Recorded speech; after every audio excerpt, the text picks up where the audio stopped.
Hello everyone, welcome to EduTap. I'm Tanushree. So students, as we all know that our NABARD Grade A Phase 2 examination, it is on 25th of January, and this is probably the last video that you are going to see for your NABARD Grade A Phase 2 examination.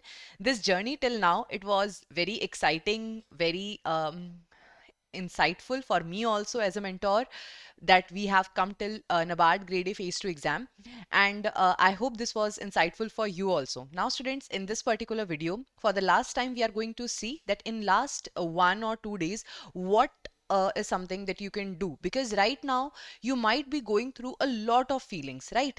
And trust me students, this video is not about to tell you something related to the content, because whatever you were supposed to study you have already studied, you have already put in your hard work. This video is basically about taking that hard work safely to the examination hall, because right now you'll feel like revising everything under the sun. You will feeling very anxious, very overwhelmed by the number of things that you have to revise, right? Now all these emotions, they are basically a kind of distraction for the hard work that you have put in, for so much hard work that you have put in for this particular exam. So now it is our responsibility to make sure to take this hard work very safely, very securely to the examination center, and to give our 100% when we sit there and when the questions are right in front of there. So this video is all about those few last minute tips that can help you in securing your hard work and to make sure that you are in the right mindset. Because let me tell you students, most of the students have put in their hard work, but mindset plays a major role in who gets selected and who does not get selected. On that note, let us begin our today's video. And students, for the previous year questions, if you want to download this guidebook, the link of this has been given in the description box below. For free of cost, you can download it. On that note, let us begin. So first of all, right now you will feel like revising a lot, ठीक है, आपका मन कर रहा होगा कि सारी चीजें पढ़ लेते हैं. But let me tell you students, first of all acknowledge your limitations, right? Acknowledge your limitations, that no matter how hard you try, you will not be able to revise each and everything. अब पढ़ने का मन तो कर रहा है लेकिन सारा तो पढ़ नहीं पाएंगे, और नहीं पढ़ पा रहे हैं इसलिए एंग्जाइटी भी हो रही है. तो इस लूप से बाहर कैसे निकलें? क्या इस तरीके की चीजें करें कि हम पढ़ भी रहे हैं साथ के साथ, लेकिन at the same time we are in are same minds also. देखो स्टूडेंट्स, अगर इस वक्त आपको चीजों को रिवाइज करना है तो एक प्रायोरिटी ऑर्डर बना लो. फॉर एग्जाम्पल, डिस्क्रिप्टिव इंग्लिश के अंदर अभी आपको रिवाइज करने के लिए क्या चाहिए? आप सबसे पहले फॉर्मेट्स को रिवाइज कर लो कि किस तरीके से लेटर लिखा जाता है, किस तरीके से प्रेसी लिखा जाता है. फॉर्मेट्स को रिवाइज कर लो. उसके बाद में जो आपने डिस्क्रिप्टिव इंग्लिश के अभी तक मॉक टेस्ट लगाए हैं, उन मॉक टेस्ट को एक बार गो थ्रू कर लो कि कौन कौन सी मिस्टेक्स थी जो मैंने करी थी, या इवेल्युएटर्स ने मुझे क्या क्या पॉइंट्स थे जो सजेस्ट करे थे. इस तरीके से अगर आप एक बार के लिए पूरा डिस्क्रिप्टिव का पेपर देख लोगे, अपने सारे मॉक पेपर्स जो आपने अभी तक लगाए हैं, तो आपको आइडिया लग जाएगा कि okay, these are the things that I have to keep in mind.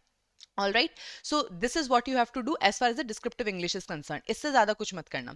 उसके बाद में ईएसआई और एआरडी, अगर इस वक्त आपका रिवाइज करने का मन कर रहा है लेकिन अगेन आपको नहीं समझ आ रहा है कि मैं चीजों को किस तरीके से रिवाइज करूं क्योंकि सिलेबस तो बहुत ज्यादा है, तो स्टूडेंट्स इसके लिए हमने फेज 1 के टाइम पे भी और फेज 2 के टाइम पे भी काफी अच्छी मैराथन्स कंडक्ट कराई थी. तो आप इन दोनों ही मैराथन्स को देख लो, ठीक है. अभी आपके पास टाइम कम है और ये रिकॉर्डेड अवेलेबल है, तो आप इनको 2x की स्पीड पे करके देख लो, क्योंकि अगर आपने पहले भी ये मैराथन्स देखी हुई हैं तो अगेन आपका रिवीजन भी हो जाएगा. Eight the same time most important questions को भी आप कंप्लीटली गो थ्रू कर लोगे और आपको बहुत ओवरवेलमिंग भी नहीं लगेंगी ये चीजें. तो ईएसआई और एआरडी के लिए आप फेज 1 और फेज 2 की मैराथन्स देख लो. और यहाँ पर ईएसआई कहने से मेरा मतलब है ईएसआई के करंट अफेयर्स, ईएसआई का स्टैटिक पार्ट नहीं. उसके बाद में अगर डिस्क्रिप्टिव राइटिंग की मैं बात करूं, ईएसआई एआरडी का जो डिस्क्रिप्टिव पेपर है, अगर उसकी मैं बात करूं, तो अगर आपने कोई फॉर्डर मटेरियल इसका बनाया है तो उस फॉर्डर मटेरियल को जस्ट क्विकली रिवाइज कर लो. This is all that you have to revise. इससे ज्यादा अभी और कुछ पढ़ने की कोशिश मत करना.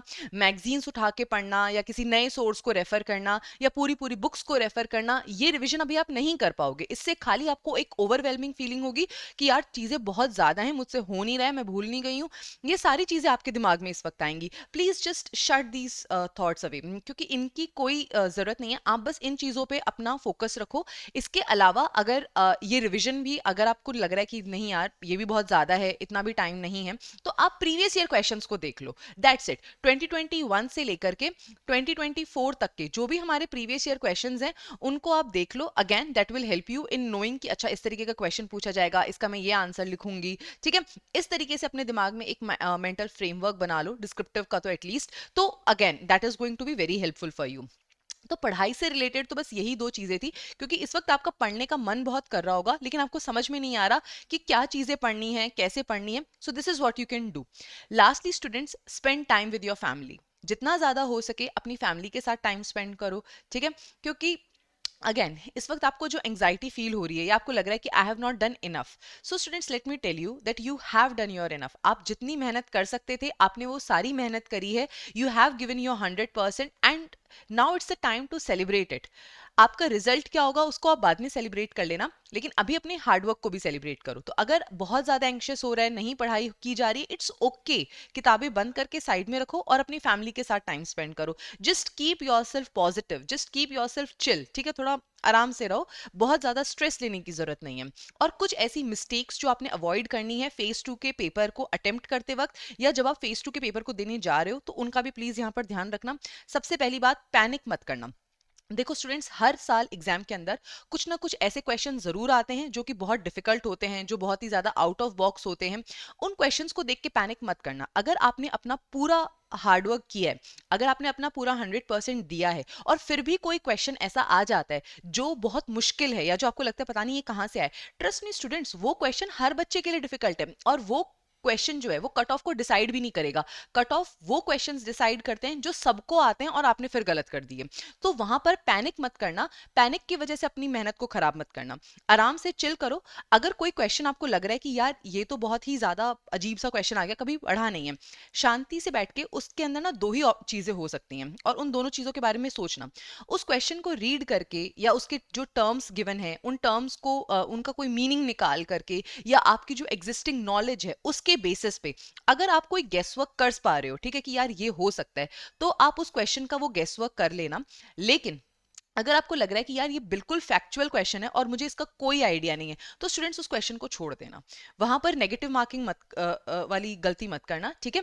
अगर लग रहा है कि हाँ मुझे लग रहा है कि ये वाला आंसर होना चाहिए, तो आप गेस वर्क कर लेना। बट अगर आपको कोई आइडिया नहीं है, बिल्कुल फैक्चुअल क्वेश्चन है, ठीक है, जैसे लास्ट ईयर क्वेश्चन आया था एसईजेड्स के नंबर्स के ऊपर कि कितने हमारे फंक्शनल एसईजेड्स हैं, अगर उस तरीके के क्वेश्चन का आंसर आपको नहीं पता, छोड़ दो उसे। वहां पर रॉन्ग अटेम्प्ट करने का कोई फायदा नहीं है। So this is what you have to do. अगर आपको एग्जाम के अंदर कोई भी ऐसा क्वेश्चन मिलता है जिसको देख के आपको लगे कि यार ये तो कहीं नहीं पड़ा, उसके बाद में reach your venue on time. Phase 2 के जो एडमिट कार्ड्स आए उसमें स्टूडेंट्स के वेन्यूज जो है वो उनके घर से काफी दूर दूर भी हैं, और आपका जो फर्स्ट पेपर है उसका रिपोर्टिंग टाइम 7 AM है, that is at most by 6:45 AM आपको वहां पर पहुंचना होगा। और नॉर्थ इंडिया में तो स्पेशली विंटर्स की वजह से 6:45 AM is quite early. Students please, अगर आपका वेन्यू जो है वो आपके घर से दूर है, तो आप 24th की नाइट को ही वहां जाके स्टे कर लीजिए, कोई होटल ले लीजिए, बट वहां पर स्टे कर लो। टाइम से अपने वेन्यू पे पहुंच जाना, क्योंकि अगर लेट हो गए तो अगेन फिर पैनिक करोगे, फिर एंग्जाइटी होगी, ठीक है। ये खामखां की सरदर्दियां मत लो, इस वक्त ऑलरेडी आपके ऊपर बहुत सारा प्रेशर है। तो इसको अवॉइड करने के लिए अपने वेन्यू पे टाइम से पहुंच जाना। लास्टली, आपके जो भी रिक्वायर्ड डॉक्यूमेंट्स हैं उनको जरूर कैरी कर लेना। 2 एडमिट कार्ड्स हैं, उन पे एफिक्स करने के लिए फोटोज लेनी है। दोनों ही एडमिट कार्ड्स के लिए जो आपका आईडी कार्ड है, ठीक है, जो फोटो आइडेंटिटी प्रूफ है, उसकी 2 फोटो कॉपीज आपको लेनी पड़ेंगी। और जो आपका फोटो आईडी प्रूफ है उसकी ओरिजिनल भी आपको वहां पर लेनी पड़ेगी, ठीक है। तो ये सारी चीजें along with a ball point pen, ये सारी चीजों को आप अच्छे से एक बार कैरी कर लेना। एडमिट कार्ड को फिर से दोबारा रीड कर लेना, उसमें जो इंस्ट्रक्शंस गिवन हैं कि कोई चीज छूट तो नहीं रही है। अपनी प्रिपरेशन पे ट्रस्ट करो। लास्टली, आपने जो भी पढ़ा है उसके ऊपर ट्रस्ट करो। आपने अपना 100% दिया है, बिल्कुल भी पैनिक करने की जरूरत नहीं है। Trust your preparation. And lastly students, जब आप एग्जाम सेंटर पे पहुंचो, स्पेशली जब दोनों स्लॉट्स के बीच में आपको टाइम पीरियड मिले, वहां पर किसी से भी बात मत करना। इसका कहने का मतलब ये है कि आपने जो भी चीजें पढ़ी हैं या आपने क्वेश्चन पेपर जैसा भी अटेम्प्ट किया है, हो सकता है सामने वाला इंसान आपको कोई और फीडबैक दे दे, या वो बता दे यार मैंने तो यहाँ से पढ़ा था, क्वेश्चन तो इस सोर्स से आए थे, और उस वक्त आपको फोमो हो जाए, उस वक्त आप पैनिक करने लग जाओ, यार इसने तो मुझसे ज्यादा पढ़ लिया, इसने तो इस क्वेश्चन का ये आंसर लिख दिया। Let me tell you students, इन बातों से कोई फर्क नहीं पड़ता। Let me give you an anecdote, शायद इस वीडियो में कितना वो हेल्पफुल है या नहीं, I don't know. But one of my friends, she cleared her UPSC civil services mains examination. The person who was sitting right in front of her told her कि अरे तुमने तो आंसर्स छोड़ दिए, तुम्हारा तो मेंस नहीं क्लियर होगा। तो ये इस सिचुएशन से उस लड़की को पैनिक बहुत क्रिएट हुआ, बट जब रिजल्ट आया तो उसका मेंस क्लियर हो गया था और आगे वाला बंदा जिसने सारे आंसर्स अटेम्प्ट करे थे उसका मेंस नहीं क्लियर हुआ था। तो एग्जैक्टली रिजल्ट वाले दिन क्या होगा हमें नहीं पता, बहुत से फैक्टर्स होते हैं, पर इस तरीके से किसी से बात मत करना कि आपको एक एंग्जाइटी होने लगे या आपको डर लगने लगे। So do not talk to anybody, just focus on your exam, ठीक है। So these were few things that I wanted to tell you. और lastly students, no matter आपका रिजल्ट क्या होने वाला है, no matter आपका एग्जाम कैसा जाने वाला है, EduTap is always there for you. आपका जो भी एग्जाम हो आप हमसे हमेशा आके बात कर सकते हैं. We are just a call away. You can always talk to me. You can always talk to other mentors. We are always there. You can simply call, have a strategy call with us. You can join the Calendly calls or the mentor talks. There are so many initiatives through which you can connect to us directly on one-on-one basis also. So no matter what happens tomorrow, if you feel like कि मुझे किसी से बात करनी है, मुझे किसी के साथ कुछ बात शेयर करनी है, we are always there for you. On that note students, I'm ending this session here. Thank you so much and I wish you all the very best.